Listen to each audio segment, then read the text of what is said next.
Party అధ్యక్షుడు విశాఖపట్నం ఉత్తరాంధ్ర పర్యటనకు వెళ్ళారు. నేనైతే నీ మాజీ మంత్రి సీదిరి అప్పలరాజు కుమారుడు ఒక పేద గొర్రెల కాపరి దుబ్బ దానయ్యను మోటార్ సైకిల్తో గుద్ది సకాలంలో వైద్యం అందించలేకపోవటం వల్ల చనిపోయిన విషయం రాష్ట్రంలో ఈ మధ్యకాలంలో చర్చనీయాంశమైంది. ఒక బాధ్యత కలిగినటువంటి పార్టీ అధ్యక్షుడిగా నీ పార్టీ మాజీ మంత్రి కుటుంబ సభ్యుడు కుమారుడు వల్ల ప్రాణం పోయిందని తెలిసి పలకరింపుకెళ్తావని చెప్పి అనుకున్నాను. కానీ నీ జీవితం, నీ గొడ్డల పార్టీ జీవితం అబద్ధాల పునాదుల మీద పుట్టినటువంటి పరిస్థితి మనందరికీ కూడా తెలుసు.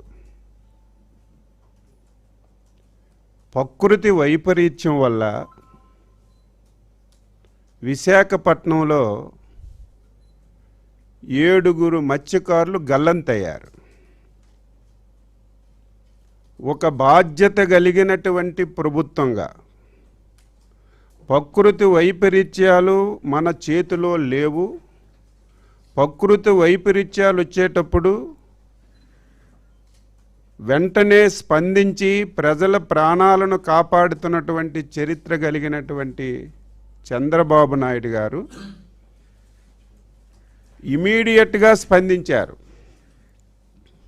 ప్రభుత్వం ఇమీడియట్గా స్పందించింది. కానీ టెక్నికల్ ప్రాబ్లమ్స్ వల్ల వాళ్ళు ఏ ప్రాంతంలో బోటు మునిగిపోయిందో తెలియనటువంటి పరిస్థితిలో మనం కాపాడుకోలేనటువంటి విషయం కూడా ప్రతి ఒక్కరికి కూడా తెలుసు. ఈరోజు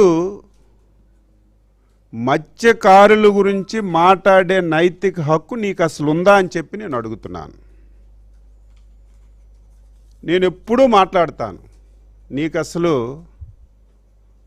మాట్లాడే నైతిక హక్కు ఉండదు.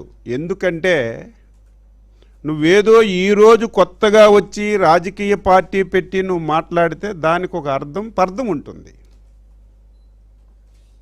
2 సంవత్సరాల ముందు వరకు ఈ రాష్ట్రానికి ముఖ్యమంత్రిగా వెలగబెట్టినటువంటి వ్యక్తివి నువ్వు.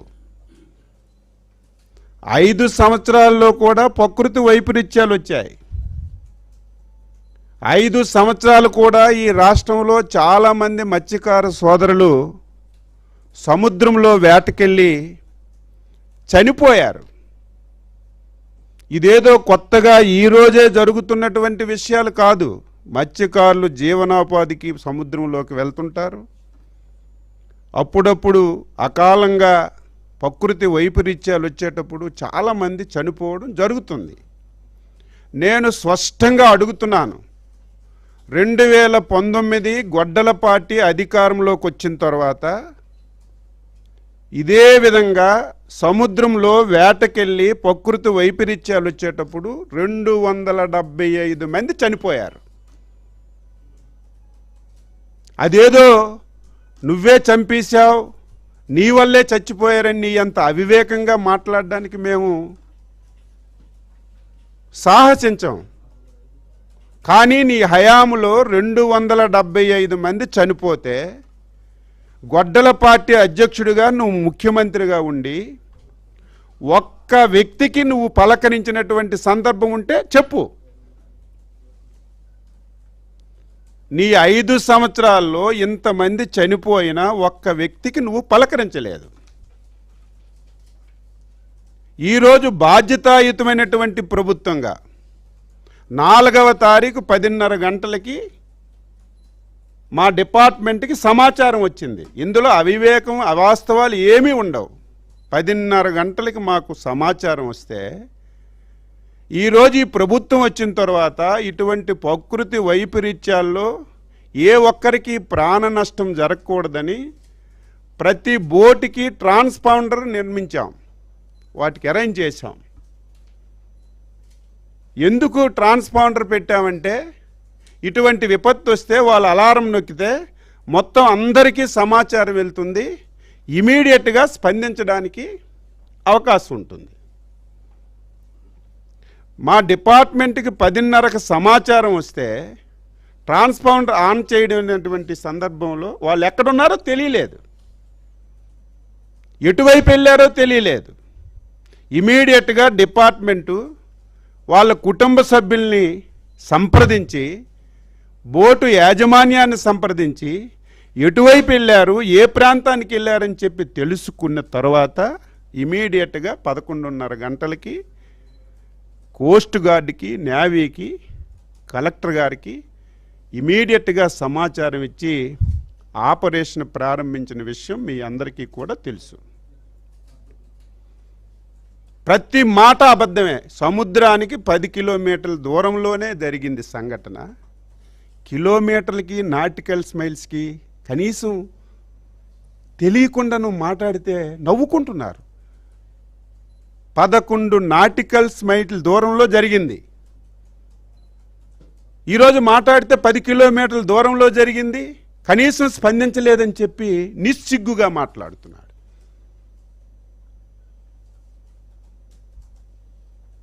వెంటనే డిఐజీ గారు, నేను ఆ రోజు 3 రోజులు అదే పని మీద ఉన్నాడు, మంత్రులు వెళ్ళలేదు, అచ్చెన్నాయుడు గారు వెళ్ళలేదు. అచ్చెన్నాయుడు ఎక్కడ సంఘటన జరిగిన 6 నిమిషాల్లో ఉన్న వ్యక్తిని. ఈరోజు రాజకీయాల్లో కాదు, 30 సంవత్సరాల నుంచి రాజకీయాల్లో ఉంటున్నాను.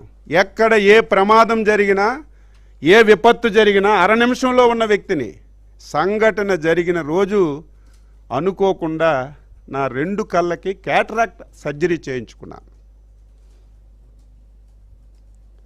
1 వీకు బయటికి వెళ్ళొద్దని చెప్పి డాక్టర్లు సలహా ఇచ్చారు, సేమ్ డే. నేను ఆ రోజు చాలా ఆందోళన చెందాను, ఇమీడియట్గా వెళ్ళాలి. వెంటనే కలెక్టివ్ గవర్నెన్స్గా మా మంత్రి కొండపల్లి శ్రీనివాస్ గారికి ఫోన్ చేసి, మా ఎమ్మెల్యేలకు ఫోన్ చేసి ఇమీడియట్గా వాళ్ళ కుటుంబ సభ్యుల దగ్గరికి పంపించాం, పోర్టు దగ్గరికి పంపించాం, అనునిత్యం పర్యవేక్షించాం. హోంమంత్రి గారు వేరే ప్రాంతంలో ఉండి ఫోన్లో పలకరించారు, దాన్ని విమర్శిస్తున్నావు. కలెక్టివ్ గవర్నెన్స్ ఇది. మా మంత్రి వెళ్ళారు, నేను ఆ రోజు క్యాట్రాక్ట్ సర్జరీ చేసుకోకపోవడం వల్ల వెళ్ళలేదు, లేకపోతే నేను అర్ధరాత్రి అక్కడ ఉంటాను. ఈ సంఘటన కాదు, ఈ రాష్ట్రంలో 30 సంవత్సరాల నుంచి ఏ సంఘటన జరిగినా సరే అచ్చెన్నాయుడు అందుకంటే ముందే ఉన్నటువంటి వ్యక్తిని. అచ్చెన్నాయుడు రాలేదని నువ్వు నిస్సిగ్గుగా నువ్వు విమర్శిస్తున్నావు. నీ హయాంలో 275 మంది చనిపోతే పలకరించలేదు, పక్కన పెట్టు. సిగ్గుందా? నువ్వు మాట్లాడడానికి అసలు సిగ్గుందా? రికార్డు తీసుకురా. 5 సంవత్సరాల్లో 275 మంది చనిపోతే వాళ్ళకి కనీసం పరిహారం ఇవ్వలేదు నువ్వు. పరిహారం ఎప్పుడు ఇవ్వాలి? ఒక కుటుంబం చచ్చిపోతే 4 రోజుల్లో, 15 రోజుల్లో, 20 రోజుల్లో పరిహారం ఇస్తే ఆ కుటుంబానికి కొంత ఊరట వస్తుంది. నీ హయాంలో నువ్వు పలకరించలేదు, కనీసం పరిహారం కూడా ఇవ్వలేదు. నువ్వు ఉంచేసినటువంటి నీ హయాంలో చనిపోయినటువంటి వ్యక్తులకి అధికారం వచ్చిన తర్వాత 2024లో పరిహారం ఇచ్చినటువంటి ప్రభుత్వం ఎన్డీఏ ప్రభుత్వం, చంద్రబాబు నాయుడు గారు. రికార్డుతి. సిగ్గు లేకుండా, ఎగ్గు లేకుండా ఇష్టానుసారంగా మాట్లాడితే మేము సైలెంట్గా ఉంటాం అనుకుంటాం. నీకు ధీటుగా నేను సమాధానం చెప్తాను, ఛాలెంజ్ చేస్తున్నాను. నువ్వు పలకరించలేదు, కనీసం పరిహారం కూడా ఇవ్వలేదు. మీ అందరికి తెలుసు కదా, నాన్ ట్రేసింగ్ డెడ్ బాడీ ఉంటే దానికి చనిపోయినట్టుగా సర్టిఫికేట్ ఇవ్వాలంటే ఒక విధానం ఉంటుంది, ఒక ఎంక్వైరీ ఉంటుంది, ఒక కమిటీ ఉంటుంది. ఒక 3 మాసాలు 6 మాసాలు చూసి మనిషి ట్రేస్ కాకపోతే, ట్రేస్ అవ్వలేదని డెత్ సర్టిఫికేట్ ఇస్తారు. మీ అందరికి తెలుసా లేదు? చదువుకున్నాం కదా అందరం. ఇది ప్రభుత్వంలో జరుగుతుంది. కానీ బాధ్యత గల ప్రభుత్వం కాబట్టే. తరువాత ఏం జరుగుతుందో పక్కన పెట్టాలి. జరిగినటువంటి 42 గంటల్లో ఏమీ చూడకుండా, ఎంక్వైరీలు లేకుండా, ఉన్నారో లేదో తెలియకుండా ఇమీడియట్గా 10 లక్షల రూపాయలు నష్టపరిహారం ఇచ్చినటువంటి ప్రభుత్వం ఎన్డీఏ ప్రభుత్వం చంద్రబాబు నాయుడు. సిగ్గు లేకుండా 10 లక్షలు ముష్టి అంటావా? నీకు సిగ్గుంది అసలు? ముష్టితో పోలుస్తావా? నువ్వు ఒక పైసా 5 సంవత్సరాల్లో చనిపోయిన వ్యక్తికి కోపం, ఆవేదన, బాధ కలుగుతుంది. మాటలు చూస్తుంటే ఆవేశం వస్తుంది. అన్ని అబద్ధాలు, పచ్చి అబద్ధాలు. నేను ఛాలెంజ్ చేస్తున్నాను, 5 సంవత్సరాల్లో నువ్వు మత్స్యకారులంటే శ్రీకాకుళం నుంచి నెల్లూరు వరకు సుదీర్ఘమైనటువంటి తీర ప్రాంతం. మత్స్యకారు సోదరులు కూడా ఈ పాత్రికేయ సమావేశం చూడండి. నేను వాస్తవాలు మాట్లాడితే వినండి, నేను తప్పు మాట్లాడితే ఎక్కడైనా ప్రశ్నించండి. ఈరోజు గొడ్డల పార్టీ అధ్యక్షుడు మాట్లాడిన ప్రతి మాట అవాస్తవం, పచ్చి అబద్ధాలు మాట్లాడుతున్నాడు. శ్రీకాకుళం నుంచి నెల్లూరు వరకు సుదీర్ఘమైనటువంటి తీర ప్రాంతం ఉంది. 5 సంవత్సరాలు గొడ్డల పార్టీ నువ్వు ఈ రాష్ట్రానికి వెలగబెట్టావు. ఏం చేశావు? బ్యాన్ పీరియడ్లో 10,000 రూపాయలు, సంవత్సరానికి బ్యాన్ పీరియడ్కి ఒక 10,000 రూపాయలు చొప్పున వారికి ఇతోధికంగా సహాయం చేసావు తప్ప 5 సంవత్సరాలు ఒక్క కార్యక్రమం అంటే ఒక కార్యక్రమం చేసావా? చనిపోతే డబ్బులు ఇవ్వలేదు, మేము ఇచ్చాం. డీజిల్కి 9 రూపాయలు సబ్సిడీ బాకీలు ఉండిపోతే మేమిచ్చాం. ఒక్కడికి ఒక వల కానీ, ఒక బోటు కానీ, ఒక తెప్ప కానీ, వల చిరిగిపోతే కుట్టుకోవడానికి దారం కూడా 5 సంవత్సరాల్లో నువ్వు ఇవ్వలేదు. నువ్వు ఇచ్చింది ఎంత? 2019 నుంచి 24 వరకు సంవత్సరానికి 10,000 రూపాయలు చొప్పున 5 సంవత్సరాల్లో 531 కోట్లు తప్ప మత్స్యకారులకు నువ్వేమైనా ఇచ్చావా? ఒక్కటి ఇచ్చావని చెప్పు, ఛాలెంజ్ చేయి. నేను ఛాలెంజ్ చేస్తున్నాను, ఎక్కడికి రమ్మంటే అక్కడికి వచ్చి మాట్లాడతాను. మేము మాట ఇచ్చాం, నువ్వు 10,000 ఇచ్చావు, మేము 20,000 ఇస్తామని మాట ఇచ్చాం. 2 సంవత్సరాల్లో మత్స్యకారు సోదరులు కూడా తెలుసుకోవాలి. నువ్వు 5 సంవత్సరాల్లో 531 కోట్లు ఇస్తే 2 సంవత్సరాల్లో 511 కోట్లు ఇచ్చాం. ఏది మత్స్యకారులకు మేలు చేస్తున్న ప్రభుత్వం? మళ్ళీ పాత పద్ధతులన్నీ పునరుద్ధరించాం. చచ్చిపోతే ఇమీడియట్గా 10 లక్షలు ఇస్తున్నాం.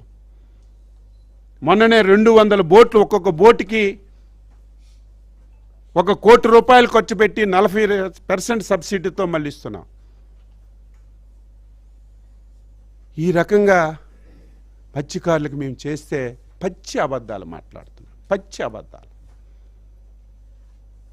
అసలు నువ్వు వెళ్ళవలసింది బాధ్యత కలిగినటువంటి ప్రభుత్వం వెంటనే స్పందించి నిర్ణయం తీసుకున్న మీద కాదు. నీ మంత్రి, నీ దగ్గర పనిచేసిన మంత్రి గొడ్డల పార్టీ నువ్వు ఎందుకు పెట్టావు? నువ్వు అంతే, నీ పార్టీ వాళ్ళు అంతే. నీకు తల్లి లేదు, చెల్లి లేదు, బాబాయ్ లేదు, ఎవడూ లేదు. ఎవడు అడ్డొస్తే అడిగి చంపేస్తావు. నేను ప్రతిసారి ఈ ప్లేస్లో కూర్చొని చెప్తాను, మళ్ళీ చెప్తాను. నీ పదవి గురించి, రాజకీయం గురించి ఎవరిని వదలవు. నిన్ను చూసి నీ కింద వాళ్ళు కూడా. భూమి ఆకాశం చూడలేదు ఆ మంత్రి 5 సంవత్సరాలు. పెద్ద నీతి కౌరులు, ప్రతి ఒక్కరిని, చిన్న పెద్ద లేదు, ప్రతి ఒక్కరిని విమర్శించడం. నీ స్థాయి ఏంటి? మాట్లాడే ముందు ఒక పద్ధతి ఉండాలి కదా. ఏం జరిగింది? వెంటనే స్పందిస్తే 6 బతికిపోయేవాళ్ళట. ఎక్కడున్నారో తెలియదు, అందుకే స్పందించలేకపోయాం. అన్ని ప్రయత్నాలు చేశాం. చిన్న రష్యా బోటు రక్షించింది. ఏం కాదని ఎవరన్నారు? ఆయన ఈదుకొని వస్తే వెంటనే రష్యా బోటు తగిలింది, రష్యా బోట్లోకి ఎక్కాడు. ఆయన్ని ఇదిగో తెస్తున్నాం, అదిగో తెస్తున్నామని గంటలు నడిపామట. హెలికాప్టర్ పంపిస్తే సార్ వాతావరణం అనుకూలించలేదు, బోట్లు పంపిస్తే అనుకూలించలేదు. అంటే ఆ సమయంలో వెళ్ళి ఇంకొక నష్టం జరగకుండా అనునిత్యం మేము పర్యవేక్షించి ఎప్పుడైతే సైక్లోన్ కంట్రోల్కి వచ్చిందో ఇమీడియట్గా హెలికాప్టర్ పంపించి తీసుకొచ్చాం. ఇమీడియట్గా తెచ్చిన వెంటనే హాస్పిటల్లో పెట్టాం, అన్ని సదుపాయాలు ఇచ్చాం. కొత్త బోటు మీరు ఇవ్వకపోతే మేము ఇస్తాం. కొత్త బోట్ అనేది ఇస్తారు. ఈయన ఒక్కరికే కాదు, ఎవరికైనా బోట్లు పోతే దానికి ప్రొసీజర్ ప్రకారం ఇస్తారు. ముందు మనుషుల గురించి ఆలోచించాలి. అది విమర్శన చేస్తున్నాడు. మీరు చూడండి, పచ్చి అబద్ధాలు మాట్లాడుతున్నాడు. ఈరోజు నీ మంత్రి ఏం చేశాను, మేమేదో వెంటనే స్పందిస్తే 5-6 బతికేవాళ్ళట. మేము కనిపించలేదు కాబట్టి స్పందించలేదు. నీ మంత్రి కొడుకు గుద్దిస్తే వెంటనే పక్కనున్న హాస్పిటల్కి పంపిస్తే ఎవరైతే దానయ్య బతికేవాడు.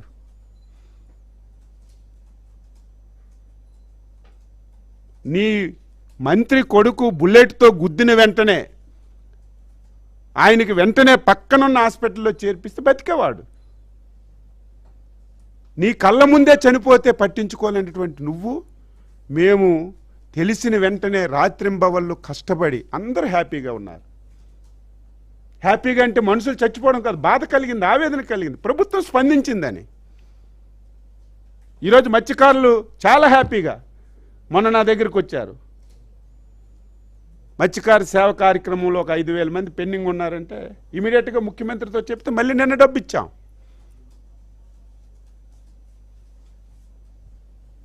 దీన్ని నేను తీవ్రంగా ఖండిస్తున్నాను. ఇలాంటి సౌకుబారి విమర్శలు ఎవరు నమ్మే పరిస్థితి లేదు. ఇవన్నీ వాస్తవాలు అని చెప్పి సందర్భంగా తెలియచేస్తూ, శ్రీకాకుళంలో జరిగినటువంటి సంఘటన దురదృష్టమైన సంఘటన. చాలా పేదవాడు,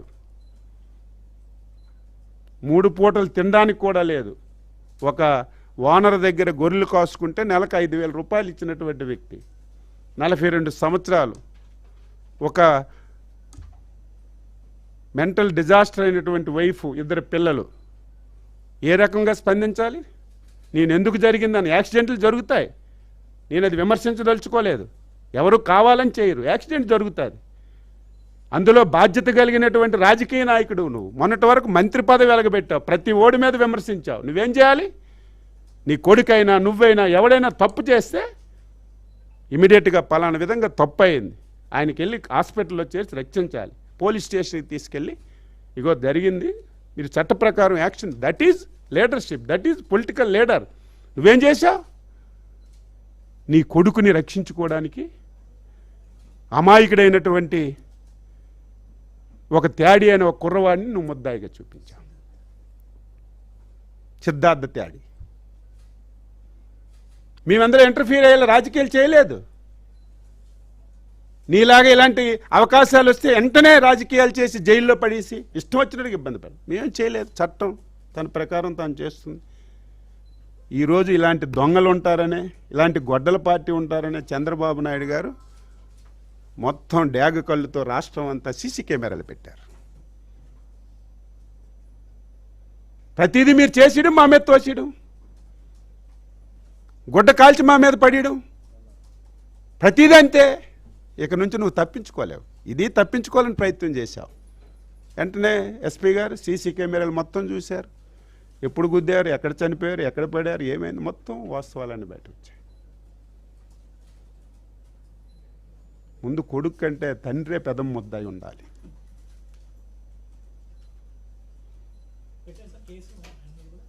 నేను దాని జోలికి పోవాలి. చట్టం తన పని చేసుకుపోతుంది.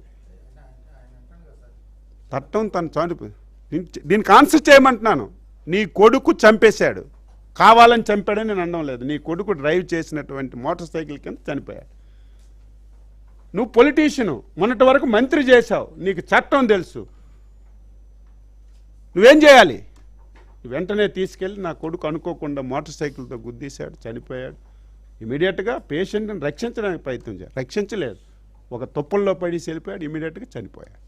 వీళ్ళు మా గురించి మాట్లాడుతున్నారు, బాధ్యతాయుతమైనటువంటి ప్రభుత్వం గురించి మాట్లాడుతున్నారు, చంద్రబాబు నాయుడు గురించి మాట్లాడుతున్నారు. మేము పలకరించిన వాళ్ళమైన మాట. నీకు సిగ్గుందా? ఆ మాట్లాడే నైతిక హక్కు ఉందా? చంద్రబాబు నాయుడు ప్రభుత్వంలో విపత్తు వస్తే అరగంటలో 1/2 నిమిషంలో ఉన్నటువంటి వ్యక్తులు అందరం ఉన్నాం. ఎవరూ వెళ్ళలేదంట. ఏం కొండపల్లి శ్రీనివాసరావు గారు మా ప్రభుత్వంలో మంత్రి కాదా? అర నిమిషంలో అక్కడికి వెళ్ళలేదా? రెండో రోజు ఎంక్వైరీలన్నీ తర్వాత ముందే డబ్బిద్దామని నా సహచరుడు మత్స్యకార మంత్రి కొల్లు రవీంద్రకి చెక్కులిచ్చి విశాఖపట్నం పంపించి ఫ్యామిలీస్కి పలకరించి వాళ్ళకి చేతుల్లో వచ్చి నీ కళ్ళు కనబడవా? నీ పేపర్లు నీ టీవీలో ఆ విషయాలు ఏం తెలియవు నీకు? ఇష్టం వచ్చినట్టు మాట. ఎవడూ రాలేదు, ఎవడూ పట్టించుకోలేదట. పోనీ నీ హయాంలో నువ్వు అధికారం ఉన్నప్పుడు ఏదో జరిగిన సంఘటనకి అంశాల మీద వెళ్ళి నువ్వన్నీ పలకరిస్తే ఈరోజు మాట్లాడితే దానికి అర్థం ఉంది. నువ్వు అధికారం ఉన్నప్పుడు ఒక్కళ్ళనంటే ఒక్కళ్ళని పలకరించలేదు. ప్రతిపక్షంలో ఉన్నప్పుడు రాజకీయం చేయడానికి నువ్వు ప్రయత్నం చేస్తున్నావు. నిన్ను విడిచిపెట్టం, ప్రతిదీ వాస్తవాలు చెప్తావు. నేను చెప్పింది ఈరోజు వాస్తవం అవునా కాదా? నీ హయాంలో నువ్వెవరికైనా డబ్బులు ఇచ్చావా? నీ హయాంలో చనిపోతే ఎవరికైనా నువ్వు పలకరించావా? నేవీ ఉంది, కోస్ట్ గార్డ్ ఉంది, హెలికాప్టర్లు ఉన్నారు, ఇవన్నీ ఉన్నాయి. కనీసం వాళ్ళు ఏ ప్రాంతంలో ఉన్నారో తెలిస్తే అక్కడ గాలిస్తారు. మనం ఫ్యామిలీస్ కడుక్కొని వాళ్ళ దారి తెలుసుకొని అన్ని ప్రయత్నాలు చేసినప్పటికి కూడా మనం రక్షించుకోవాలి. ఇప్పటికీ కనిపించడం లేదు. ఇటువంటి సౌకుబారు విషయాలు ఎవరు నమ్మే పరిస్థితి లేదు. నీకొక ఛాలెంజ్ చేస్తున్నాను. నువ్వు నేనే కూర్చుందాం. ఇదేదో వీధి పోరాటాలు కాదు, లేకపోతే ఫోన్లో ఆన్లైన్ రా, మధ్యలో ఒక విలేకరు పెట్టు. ఏదో రోడ్డు మీదకి వచ్చి ఛాలెంజ్ చేసుకోవడం నాకు ఇష్టం లేదు. అభివృద్ధి గురించి చెప్పాలి, చేసినవి చెప్పుకోవడం మా ధర్మం. 2014-19 నష్టపోయాం. నువ్వు ప్రతిదీ మాట్లాడితే మేము ప్రేక్షకుల్లాగా చూసాం, సమాధానం చెప్పక. ఈసారి నీకు ఆ ఛాన్స్ ఇవ్వం, ప్రతి దానికి వాస్తవాలు చెప్తాం. నువ్వు ఇవ్వనటువంటి డబ్బులు మేము ఇచ్చామా లేదా? నువ్వు డీజిల్ సబ్సిడీ ఎగ్గొట్టిస్తే మేము ఇచ్చామా లేదా? ఈరోజు చనిపోయినటువంటి వెంటనే డబ్బులు ఇస్తున్నామా లేదా? ఈరోజు నెలకి సంవత్సరానికి 20,000 చొప్పున ఈరోజు బ్యాన్ పీరియడ్కి డబ్బులు ఇచ్చామా లేదా? మళ్ళీ పడవలు, బోట్లు ఇవన్నీ పునరుద్ధరిస్తున్నామా లేదా? నువ్వేం చేసావు? 5 సంవత్సరాల్లో కేవలం 10,000 రూపాయలు తప్ప ఇంకే పని ఇచ్చావు చెప్పు నువ్వు. మేము పట్టించుకోవడం లేదని మాట్లాడితే దీనికి ఏమనాలో నాకు అర్థం కాదు. చాలా బాధ, ఆవేదన. పచ్చి అబద్ధాలు, మాట్లాడితే అబద్ధాలు. 10 కిలోమీటర్లు అంటే నేను నాటికల్ మైల్స్ అంటే 10 కిలోమీటర్లు, నాటికల్ మైల్ అంటే కిలోమీటర్కి నాటికల్ మైల్కి సంబంధం తెలియకపోతే మాట్లాడితే నేను ఏమనాలి? కనీసం టీవీలో స్క్రోలింగ్ వచ్చింది కదా, మీ టీవీలో వేశారు కదా, విశాఖపట్నానికి 19 నాటికల్ మైల్స్ దూరంలో ఉన్నారని చెప్పి. 19 నాటికల్స్ మైల్స్ అంటే 10 కిలోమీటర్ల? చెప్పండి, మీరు ఆన్సర్ చెప్పండి. అంటే నోరు ఉంది కదా, ఒక టీవీ ఉంది కదా, నువ్వు పలకరింపుకి వెళ్ళినోడు ఏంటి? పలకరింపులకు మేము వెళ్ళడం లేదా? పలకరింపులు అంటే ఏంటి? సింపతి. నువ్వేంటి పలకరింపులు? దిగిన నుంచి పక్క నవ్వుకొని జేజేలు కొట్టుకొని పలకరింపులా? అంటే దీని అర్థం ఏంటి? నీ ముసుగేంటి? ఈ ముసుగులో నువ్వు రాజకీయం చేయడానికి ప్రయత్నం చేస్తున్నావు. తప్పనిసరిగా నేను ఎండగడతామని ఈ సందర్భంగా తెలియజేస్తూ, విఘ్నులైనటువంటి మత్స్యకార సోదరులు, సంఘాలు, ఒకసారి మీరు నేను చెప్పిన విషయాలన్నీ వినండి. గొడ్డల పార్టీ అధ్యక్షుడు చెప్పిన వినండి. ఏది వాస్తవం ఏది అవాస్తవం పని చేశాం కాబట్టి ధైర్యంగా చెప్తున్నాం. అన్ని రకాలుగా ఆదుకున్నాం కాబట్టి ధైర్యంగా చెప్తున్నాం. అచ్చెన్నాయుడు గురించి మాట్లాడే నైతిక హక్కు నీకు లేదు. అచ్చెన్నాయుడు ప్రతి దగ్గర ముందుంటాడు. ఆ రోజు నాకు క్యాట్రాక్ట్ సర్జరీ అవ్వడం వల్ల నేను వెళ్ళలేకపోయాను. అది కూడా కనీసం ఎవరైనా చెప్పుంటారేమో, అది కూడా విమర్శలు చేస్తే దానికి అర్థం పర్థం ఉండదు అని చెప్పి తెలియజేస్తున్నాను.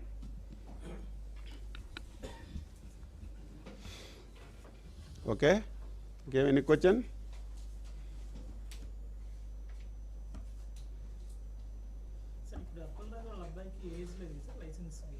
తెలియదు, నేను ఆ జోలికి వెళ్ళలేదు. నేను ఎప్పుడు అలాంటి చిల్లర పనులకు వెళ్ళను. నేను చూసిన వెంటనే చట్టం తన పని చేసుకుపోతుంది. అసలు నేను అనేది, నేను ఇప్పుడు ఈరోజు ఆయన పలకరింపుకు దానికి వెళ్ళాలి. బాధ్యతాయుతంగా పనిచేసి బాధ్యతాయుతంగా పనిచేసి రక్షించడానికి ఏ విధంగా కృషి చేశామో సభ్య సమాజానికి తెలుసు. దానికి పలకరింపుకి వెళ్ళకూడదు. అన్యాయంగా ఒక పేద గొర్రెల కాపర్ని చంపేశాడు నీ నాయకుడు, దానికి పలకరింపుకి వెళ్ళాలి. వెంటనే నువ్వు స్పందించాలి. మీ నాయకులు స్పందిస్తే ఆయన ప్రాణం కాపాడేది. ఆయన స్పందించక ఆయన ప్రాణం కొట్టిస్తే ఆయనకి నువ్వు పలకరించాలి. ఆయన ఏజ్ ఉందా లేదని కాదు, మేము పోలీసులు అనేది వాళ్ళ వ్యవహారం వాళ్ళు చేస్తారు. నేను మళ్ళీ మళ్ళీ చెప్తున్నాను, ఎవడు ఏ తప్పు అచ్చెన్నాయుడు చేసినా తప్పించుకోలేడు. నేను ఎలాగ తప్పించుకుంటాను? డేగకళ్ళు చట్టం అందరికీ ఒకటే, న్యాయం అందరికీ ఒకటే. వీళ్ళు ఇలాగే చేశారు 5 సంవత్సరాలు, అన్నీ వీళ్ళు చేసాడు. మీరు చూశారుగా 2-3 సంఘటనలు. ఆయన కారు కింద పడిపోతే అది కూడా దాపరికం చేశారు. సీసీ కెమెరా ఉంది కాబట్టి నీట్గా తెలిసింది, దొంగ బయటపడ్డాడు. చిత్తూరు జిల్లాలో మామిడికాయలు ఈయన ట్రాక్టర్ కింద తెచ్చి మామిడికాయలు కింద పోసి ఈయన ట్రాక్టర్ ఎక్కించేసి ఏదో రైతులు తెచ్చారు. అన్నీ డ్యాగ్ కళ్ళతో సీసీ కెమెరాలతో నీ బండారం అంతా బయట వాస్తవాలు. ఇందులో ఎందుకు నేను వెళ్ళి కొడుక్కి పోలీస్ స్టేషన్లో సరెండర్ చేశావు?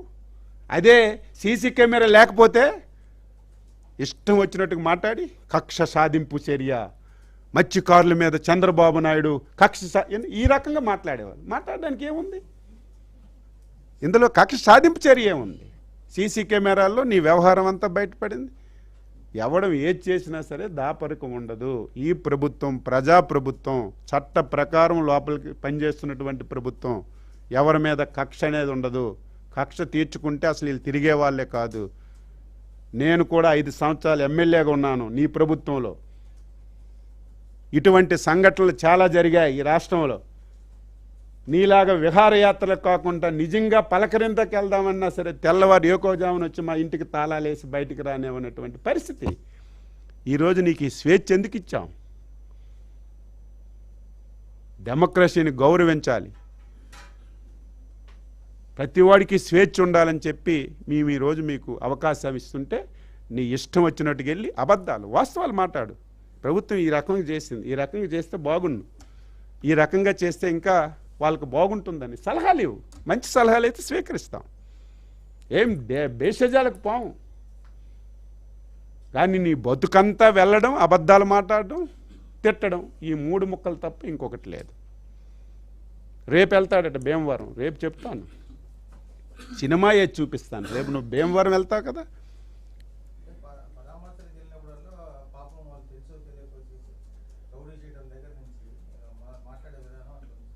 అందరూ అంతే. వాళ్ళు అంతా మా హిస్టరీ వేరే, వాళ్ళ హిస్టరీ వేరే. వాళ్ళంతే, ఒకళ్ళు కాదు కదా. హెడ్ ఎలాగుంటే కింద వాళ్ళు అలాగ ఉంటారు. అది ఓకే.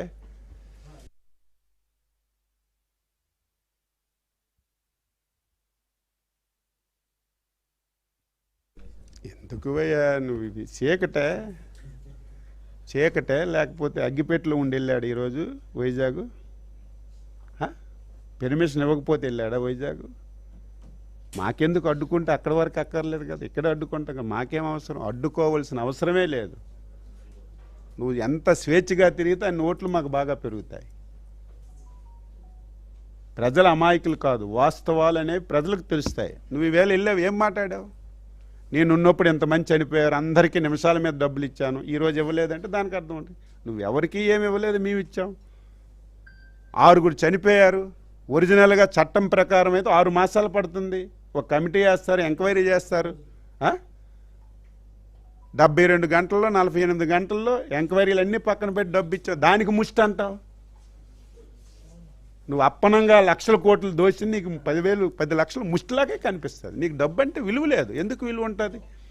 తండ్రి అధికారాన్ని నీ అధికారాన్ని పెట్టుకొని మొత్తం దోచుకొని, తల్లి లేదు చెల్లి లేదు, మొత్తం ధనపిచ్చి పట్టేసింది. నీకు 10 లక్షలు అంటే ముష్టిలాగే ఉంటుంది. అసలు నువ్వేం, అసలు నువ్వు రాజకీయ నాయకుడువా? నువ్వు అసలు ఒక పార్టీ అధ్యక్షుడు ఏంటి? నీ మాటలేండి, ముష్టే 10 లక్షలు.